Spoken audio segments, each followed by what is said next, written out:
Vote ঘোষণার আগেই CAA এর জল্পনা, লোকসভার আগেই সিএএ চালুর সম্ভাবনা, নির্বাচনী বিধি লাগু হওয়ার আগেই কার্যকর হতে পারে সিএএ। সংবাদ সংস্থা সূত্রে সিএএ কার্যকর হওয়ার খবর। সিএএ কার্যকর হওয়া নিয়ে তুঙ্গে জল্পনা, আর এই নিয়ে রাজনৈতিক তরজাও ইতিমধ্যেই তুঙ্গে। 4.5-5 বছর আগে গায়ের জোরে পার্লামেন্টে বুলডোজার চালিয়ে এই বিল পাশ করানোর পর ভারতবর্ষের রাষ্ট্রপতি মহোদয়ার অনুমোদন পাওয়ার পরেও 9 বার তারা এক্সটেনশন চেয়েছে শুধুমাত্র রুল ফ্রেম করার জন্য, এবং এখনো অবধি তারা রুল ফ্রেম করতে পারেনি।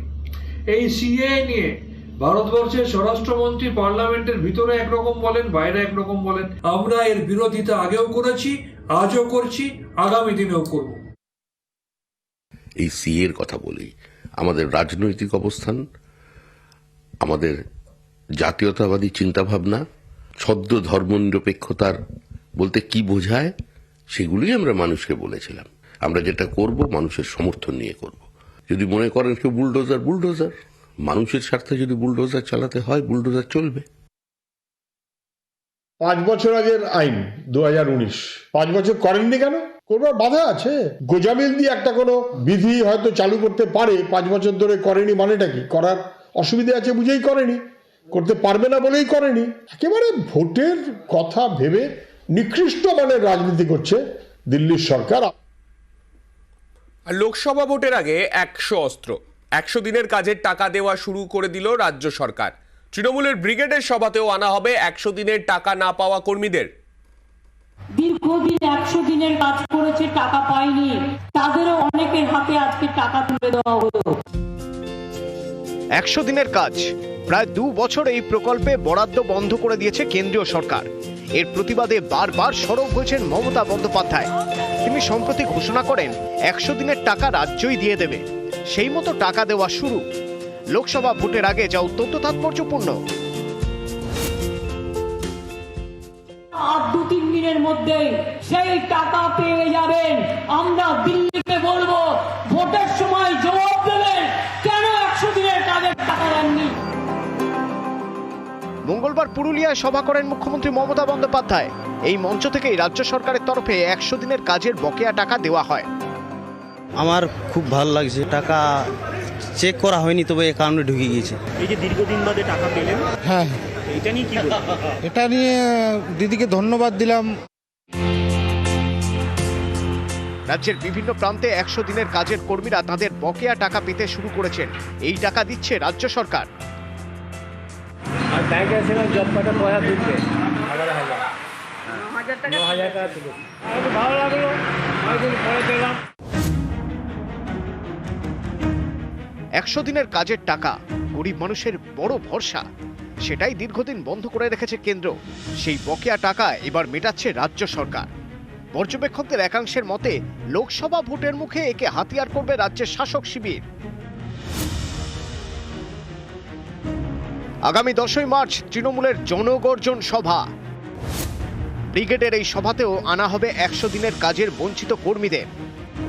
রাজ্যে ক্ষমতায় আসার পর এটা তৃণমূলের 4র্থ ব্রিগেড। রাজ্যে পালা বদলের পর 2011 সালের 21শে জুলাই তারা ব্রিগেডের সভা করে। তারপর 2014 সালের 30শে জানুয়ারি, 2019 সালের 19শে জানুয়ারি, এবার 24-এর 10ই মার্চ। 2011 সাল বাদ দিয়ে তৃণমূলের সব ব্রিগেড সমাবেশই লোকসভা ভোটের আগে। এবারও তাই। এই মঞ্চ থেকে 100 দিনের অস্ত্রে শান দেবে তৃণমূল। আমরা দিল্লিকে বলবো, ভোটের সময় জবাব দেবেন কেন 100 দিনের কাজের টাকা দেননি। নিউজ 18 বাংলা। আর হুগলিতে মিলল এই 100 বকেয়া। এক অ্যাকাউন্টে ঢুকলো 100 দিনের টাকা। বকেয়ার টাকা পেয়ে খুশি উপভোক্তারা।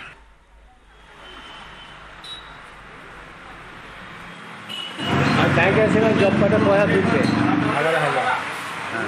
9,000 টাকা তুলে। আমার ভালো লাগলো, অনেকদিন পরে পেলাম। যেদিন 100 দিনের বকেয়া দেয়া শুরু রাজ্যের তরফে, সেই দিনই কলকাতায় এসে আবার বিস্ফোরক কথা বললেন কেন্দ্রীয় অর্থমন্ত্রী। রাজ্যে 25 লক্ষ ভুয়ো জব কার্ড রয়েছে বলে দাবি নির্মলা সীতারামনের। করদাতাদের টাকায় ভুয়ো উপভোক্তারা টাকা পাচ্ছেন বলে দাবি অর্থমন্ত্রীর। 25 lakh fake MNREGA job cards. आदमी नहीं है, वो डिमांड ड्रिवन स्कीम है। जब एक व्यक्ति आता है आई वांट जॉब, उनके लिए है। 25 लाख फेक आदमी के लिए जॉब कार्ड बनाया गया है। इसको हम पैसा दें ना दें, किसका पैसा? मेरा बाप का पैसा है क्या? ना, टैक्स पेयर का पैसा भैया। আর বিজেপি ক্যাডারের মতো কথা বলছেন অর্থমন্ত্রী বলে কটাক্ষ কুণাল ঘোষের। অর্থমন্ত্রী কেন্দ্রের নির্মলা সীতারামনজি উনি বিজেপি ক্যাডার, বিজেপি সাপোর্টারের মতো আচরণ করছেন। কেন্দ্র টাকা দিচ্ছে না, গরিব মানুষ কাজ করেও সমস্যায় পড়ছেন, মমতা বন্দ্যোপাধ্যায় টাকা দিচ্ছেন, তাই বিজেপির গায়ে জ্বলন হচ্ছে বলে আজ উনি কুৎসা করতে আসছেন।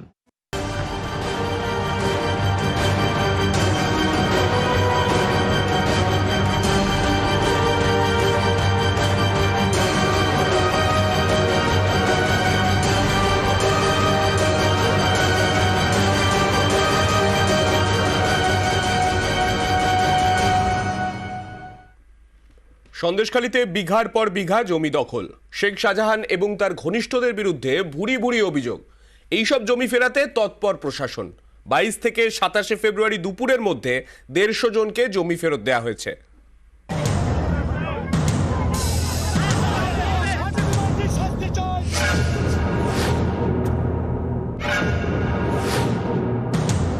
জমি ফেরত পেয়েছেন? হ্যাঁ পেয়েছি। এখন আমরা সবাই খুব খুশিতে আছি, আনন্দেতে আছি। এখন ভালো, এখন বাড়িতে থাকতাম ভালো লাগে। এখন আগে ভালো লাগতো না, শুধু ভয় লাগতো। চাষের জমি, চাষে দিয়ে সব চাষের ছিল। তেভাগা আন্দোলনের সময় এই সন্দেশখালী স্লোগান তুলেছিল, ধান দেব কিন্তু জান দেব না। গত কয়েকদিনে সেই সন্দেশখালী তোলপাড়, জোর করে জমি নিয়ে নেওয়ার ভুরি ভুরি অভিযোগ। এই সব অভিযোগের ভিত্তিতেই পদক্ষেপ, জমি ফেরালো প্রশাসন। উত্তর 24 পরগনার সন্দেশখালী, এই সন্দেশখালীর বেতাজ বাদশা শেখ শাহজাহান। এই শাহজাহান এবং তার সঙ্গীদের বিরুদ্ধে একের পর এক জমি দখলের অভিযোগ। এই সব জমি ফেরাতে তৎপর হয় উত্তর 24 পরগনার জেলা প্রশাসন। সন্দেশখালীতে খোলা হয় সরকারি ক্যাম্প, সেখানে প্রচুর অভিযোগ জমা পড়ে।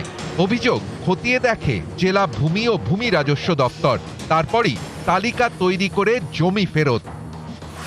উত্তর 24 পরগনার জেলা শাসক শরৎ দ্বিবেদী জানিয়েছেন, 22 থেকে 27 ফেব্রুয়ারি দুপুর এই 6 দিনে 150 জনের জমি ফেরানো হয়েছে।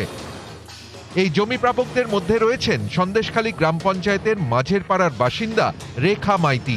ফিরে পেয়েছেন 3 বিঘা জমি, এখন চাষ শুরুর অপেক্ষা। জমি ফেরত পেয়েছেন? হ্যাঁ পেয়েছি। কোন জমিটা আপনার? এই তো এখান থেকে ওই মাথা পর্যন্ত, এটা 3.5 বিঘা। এই যে জমিটা ফেরত, এবার আপনারা কি করবেন? কি এবার ধান চাষ করব। প্রভাতী মণ্ডলের 1 বিঘা চাষের জমি, সেই জমি দখলের পর হয়ে গিয়েছিল ভেড়ি, সেটাই ফিরে পেয়েছেন। এখন আমরা সবাই খুব খুশিতে আছি, আনন্দেতে আছি। কতটা জমি আপনাদের? আমাদের 1 বিঘে।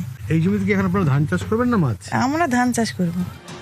মাঝের পাড়ারই বাসিন্দা পারুল দাস, তিনিও ফিরে পেয়েছেন জমি, 15 কাঠা চাষের জমি। বাড়ি ছিলাম না তো, পালিয়ে গেছিলাম বাপের বাড়ি। 3 দিন হচ্ছে এসছি, এসে দেখছি এইসব সব করেছে। এখন ভালো, এখন বাড়িতে থাকতাম ভালো লাগে। এখন আগে ভালো লাগতো না, শুধু ভয় লাগতো। আমাদের চাষের জমি চাষ করব। পুলিশের ক্যাম্পে পড়ছে, আমাদের বিভিন্ন ক্যাম্পে পড়ছে, আমাদের কন্ট্রোল রুমে পড়ছে। এটা রেগুলারই ফিগারটা আপডেট হবে, রেগুলারই বাড়বে, মানে পজেশনও বাড়বে, আবার কমপ্লেনও বাড়বে। দরখাস্ত যিনি করছেন তার দরখাস্ত জমা দেওয়া থেকে 2 দিনের মধ্যে আমরা ক্লিয়ার করে দিচ্ছি। সন্দেশখালীতে জমি ফিরিয়ে আদতে শান্তি ফেরানোর চেষ্টায় সরকার। ক্যামেরায় খোকন দাস ও শুভেন্দু চট্টোপাধ্যায়ের সঙ্গে সোমরাজ বন্দ্যোপাধ্যায়, উজ্জ্বল রায়, নিউজ 18 বাংলা। সরগরম সন্দেশখালী, রাজ্যপাল, পুলিশ কর্তা থেকে জাতীয় মহিলা কমিশনের প্রতিনিধি দল, সবারই গন্তব্য এই সন্দেশখালী। সবাই গ্রামে ঘুরলেন, কিন্তু টোটোয় চেপে, কারণ সন্দেশখালীর গ্রামে গাড়ি ঢোকে না। এই ছবি বদলাতেই এবার উদ্যোগী রাজ্য সরকার।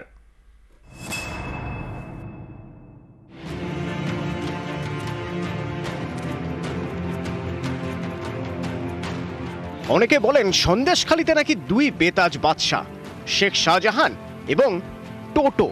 সন্দেশখালীর গ্রামে টোটো ছাড়া গতি নেই। সে আপনি যত বড়ই ভিআইপি হন, ভরসা শুধুই টোটো। সম্প্রতি সন্দেশখালী যান রাজ্যপাল, তাকেও টোটোয় চড়তে হয়েছে।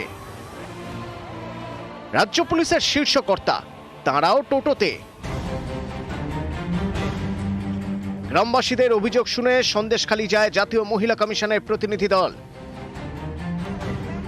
তারাও গাড়িতে করে ধামাখালি, সেখান থেকে নদী পেরিয়ে সন্দেশখালী, তারপর গ্রামে ঘুরেছেন টোটোয় চেপে। রাজীব কুমার গেছিল, এখানে টোটোই একমাত্র ভরসা, যে বড় বড় গাড়ি তো নেই, যত বড় নেতা মন্ত্রী আসবে টোটো যায়, টোটো করে যেতে হবে। হাজার নিয়ে মাঠটা দখল করে নিয়েছিল, ওই মাঠে নিয়ে গেছিলাম, শিবু ভাইরা ঘের নিয়েছিল, ঘেরে গেছিলাম। পুলিশ গ্রেপ্তার করে নিয়ে যাচ্ছে, তখনও পুলিশের ভরসা সেই টোটো। হ্যাঁ, টোটোই ভরসা। অন্য কোনো গাড়ি? অন্য কোনো ইঞ্জিন ম্যান আছে, যদি মনে করে যে গাড়িতে যাবো তাহলে এই গাড়িতে যেতে হবে। একাধিক নদী দিয়ে ঘেরা সন্দেশখালী, গাড়ি করে যাওয়ার রাস্তা নেই, তাই গ্রামে গাড়ি চলে না, ভরসা শুধু টোটো অথবা মোটর ভ্যান, যার সংখ্যা তুলনায় অনেক কম। ফলে আপনি হতে পারেন বড় মন্ত্রী, হতে পারেন রাজ্যের মন্ত্রী, হতে পারেন বিরোধী দলনেতা, পুলিশের শীর্ষকর্তা, কিন্তু আপনাকে টোটো চড়েই আপনাকে বিভিন্ন এলাকায় যেতে হবে। নদী ঘেরা সন্দেশখালী, ঢুকতে হয় নদী পেরিয়ে, তাই গাড়িতে যাওয়া যায় না। এই ছবি বদলাতে চাইছে রাজ্য সরকার। পরিবহন দপ্তর চালু করছে বার্জ, ধামাখালী থেকে বার্জে করে নদী পেরিয়ে সন্দেশখালী। বার্জ চালু হলে গাড়ি চেপেই যাওয়া যাবে সন্দেশখালী। গাড়ি চলাচলের জন্য গ্রামের রাস্তা তৈরির উদ্যোগ নিচ্ছে রাজ্য সরকার। কয়েকদিন আগেই সন্দেশখালীর বেড় মজুরে কাঠের ব্রিজ ভেঙে পড়ে, সেটাও আবার বিডিওর সামনে। সেখানে আপাতত বাঁশের সাঁকো তৈরি করা হচ্ছে, পরে পাকা ব্রিজ তৈরি করা হবে বলে আশ্বাস দিয়েছেন বিডিও। টেম্পোরারি আমরা একটা করে দিচ্ছি, আর ওখানের যে গ্রামের যে ডিমান্ড, যে ওখানে একটা পাকা সেতু করতে হবে, সেটা ডিএম স্যার অ্যাপ্রুভাল করে দিয়েছেন, এবং সেটার জেলা পরিষদ ডিপিআর তৈরি করে ওটা কাজ শুরু করবে। নিউজ 18 বাংলা।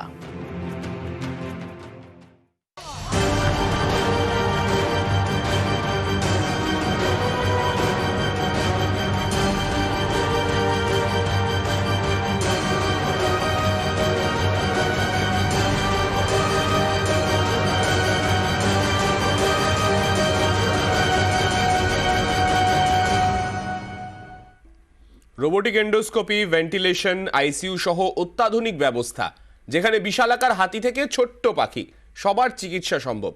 সারা বিশ্ব ঘুরে সংগ্রহ করেছেন জ্ঞান, অভিজ্ঞতা, তা পাথেয় করেই গড়ে তোলা হয়েছে গুজরাতের জামনগরে বিশ্বের সবচেয়ে বড় animal rescue centre Vantara. Reliance industries লিমিটেডের বোর্ডের ডিরেক্টর এবং রিলায়েন্স ফাউন্ডেশনের অন্যতম মুখ অনন্ত আম্বানির সঙ্গে সেই বনতারা সফর। এখনো পর্যন্ত দেশের বিভিন্ন জায়গা থেকে 200টিরও বেশি হাতি উদ্ধার করে আনা হয়েছে ভান্তারায়। অসুস্থ অশক্ত হাতিদের চিকিৎসা চলছে ভান্তারার এলিফ্যান্ট হাসপাতালে। We have rescued actually more than 200 elephants from all across India. My mother has always been a great inspiration to me.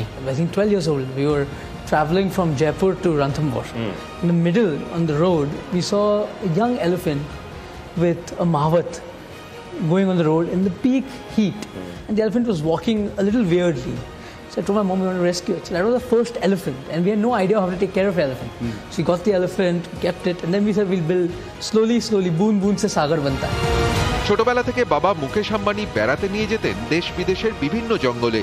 সেখান থেকেই পশু পাখির উপর প্রেম আর তাদের জন্য কিছু করার তাগিদ।